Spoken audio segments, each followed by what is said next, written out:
But let's begin with drama, violence, chaos, as Nigeria's 2027 elections took shape yesterday, as both chambers of the National Assembly retained manual transmission as a fallback in the event of electronic failure despite fierce opposition. Now, this was done on the backdrop of drama, chaos, controversy, and even humor in some instances.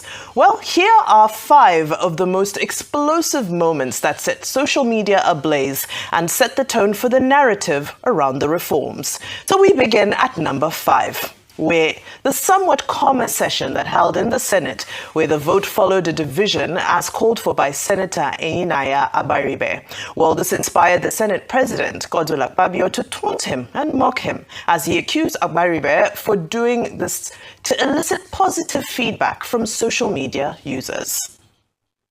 What Senator Abaribe is asking for is that he would like to be seen there in the social media. Mr. President, that is not true. I am talking for Nigerians, not from Senator Abaribe. I want Nigerians to know. I want Nigerians to know. Okay.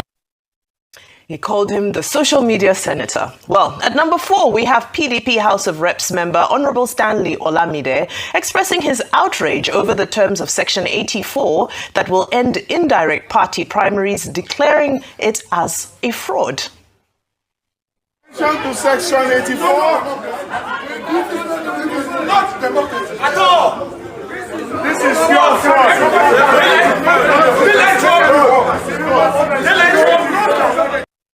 Well, at number 3 is the moment the Speaker of the House, Honorable Tajuddin Abbas, affirmed the motion to rescind the Electoral Amendment Bill as passed on December 23rd in the House of Reps, and this was in order to align with the Senate's position on the bill. Loud shouts of nay were heard, however, Abbas proceeded to declare otherwise. Those against you say nay. That is it. Mr. Speaker, sir.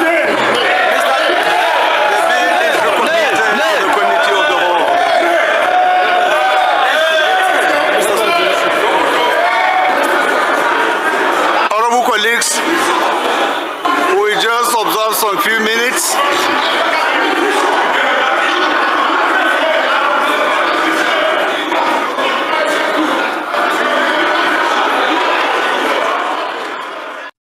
Well, at number 2 is the moment protesters who had been gathering outside the National Assembly for the past 1 week were dispersed with tear gas despite being peaceful. Activist Omoyele Sowore was amongst them and detailed how he felt that this tear gas was more intense than the usual. We were poison gassed. We were gassed with a poisonous gas. It's not a tear gas. Anybody who witnessed it, was it tear gas? No. It was a poison gas that was released from a canister that was carried by a policeman who has now run inside. You know, Rufai was saying that they imported some colorless, odorless gas. Maybe this is the first place they want to come and use it. Yes. Well, any guesses for what's at number 1? At number 1 is the moment lawmakers stormed out of the chambers, chanting against the ruling party. This video pretty much speaks for itself. ABC, ole! ABC, ole! ABC, ole! ABC, ole! ABC, ole! ABC, ole! ABC, ole! Well, it was tough choosing 5 moments because there was so much drama yesterday, but we tried to sum them up.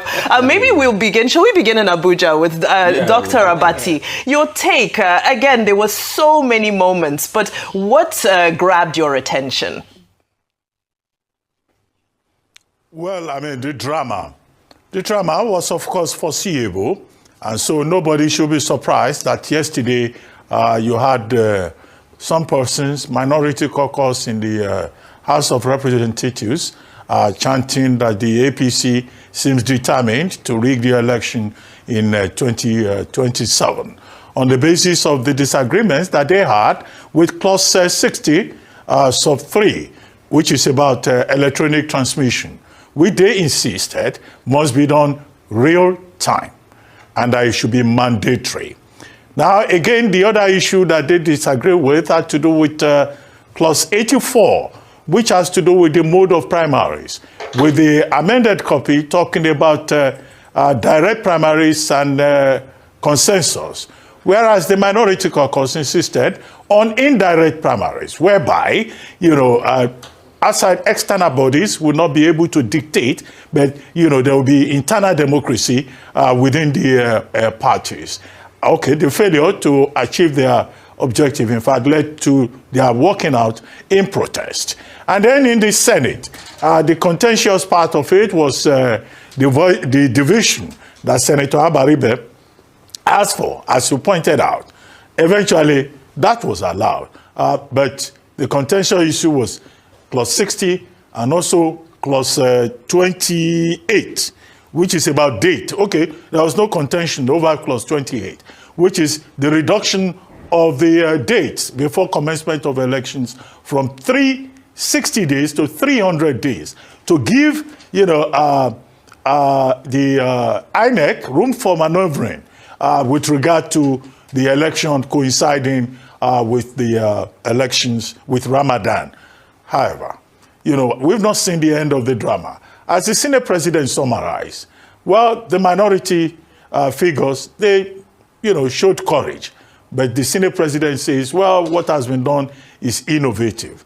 But whatever it is when the law is tested that we will see the outcome. And you can expect that in 2027, the drama that we saw yesterday, there will be even more drama before then. I asked Mike Guinea, former resident electoral commissioner, what he would recommend to President Bola Ahmed Tinubu.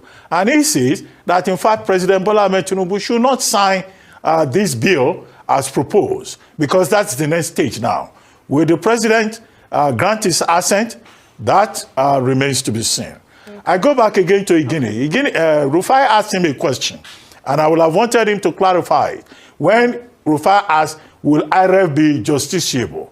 And he said he disagreed with the decision in the matter Atiku versus INEC, presided over by Justice Okoro. However, it needs to be reminded that a subsidiary legislation, the guidelines and regulations, cannot override the main act. And that is the decision of the same Supreme Court in Jagade and another versus INEC and another. So a subsidiary legislation cannot override. That was the decision, Agim, JSC, in that particular case. Well, like you said very aptly, Dr. Abati, there's going to be more drama. Very quickly, Rufai, because earlier in the show I'd heard you speak on Senator Abaribe and the fact that, he stood his ground. And now he's being taunted for that and they're saying social media senator. But is it not Nigerians that are on social media anyway?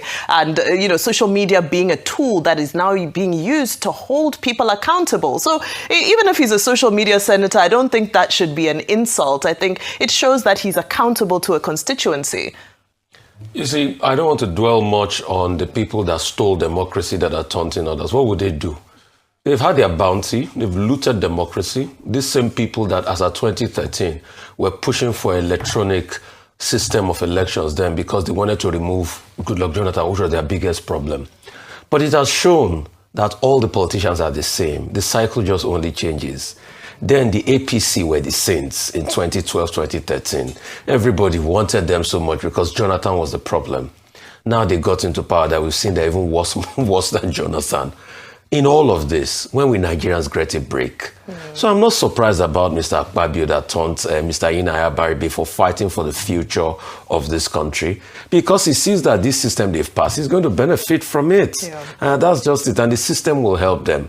But the question is, when are we going to fight for those that cannot benefit from it? What's it called? Barrister Guinea was talking about the fact that he shouldn't make President Tinubu shouldn't sign it. Barrister Guinea, I don't want to take, I'm not a betting man, but let's go there this morning. If President Tinubu does not sign it with his two hands, I will come on air and be dancing Skelewu. He will sign it. No, but you can't Skelewu anyway. That's not a fair wager.